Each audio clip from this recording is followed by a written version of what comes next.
আজকাল নানা কারণে অগ্নি দুর্ঘটনা ঘটছে। খুব সতর্কতার সাথে সেই অগ্নি দুর্ঘটনার প্রতিরোধ করতে হবে। একই সঙ্গে দুর্ঘটনা ঘটলে খুব দ্রুত চিকিৎসার ব্যবস্থা গ্রহণ করতে হবে।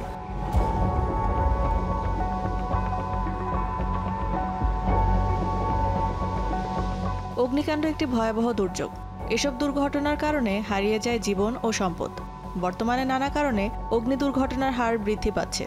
অসতর্কতা, বৈদ্যুতিক গোলযোগ, গ্যাসের চুলা থেকে সৃষ্টি ত্রুটি, রাসায়নিক দ্রব্যের অসাবধান ব্যবহার এবং শিশুদের নাগালের মধ্যে ম্যাচ বা লাইটার রাখা এসবই অগ্নি দুর্ঘটনার প্রধান কারণ।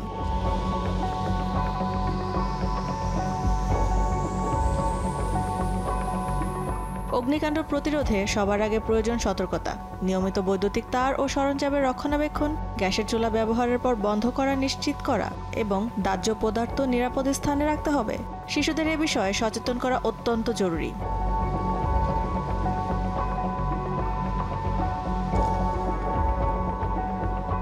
প্রতিটি বাড়িতে অগ্নি নির্বাপক যন্ত্র রাখা এবং এর সঠিক ব্যবহার সম্পর্কে জ্ঞান থাকা আবশ্যক।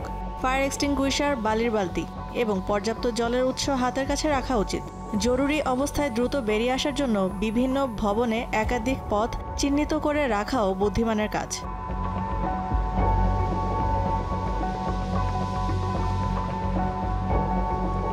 যদি দুর্ভাগ্যজনকভাবে অগ্নিকাণ্ড ঘটে যায় তবে দ্রুত প্রাথমিক চিকিৎসার ব্যবস্থা গ্রহণ করতে হবে। অগ্নিদগ্ধ ব্যক্তিকে দ্রুত নিরাপদ স্থানে সরিয়ে নিতে হবে এবং ক্ষতস্থানে ঠান্ডা জল ঢালতে হবে। কোনোভাবেই ফোসকা ফোটানো উচিত নয়। এরপর যত দ্রুত সম্ভব নিকটস্থ হাসপাতালে নিয়ে যেতে হবে।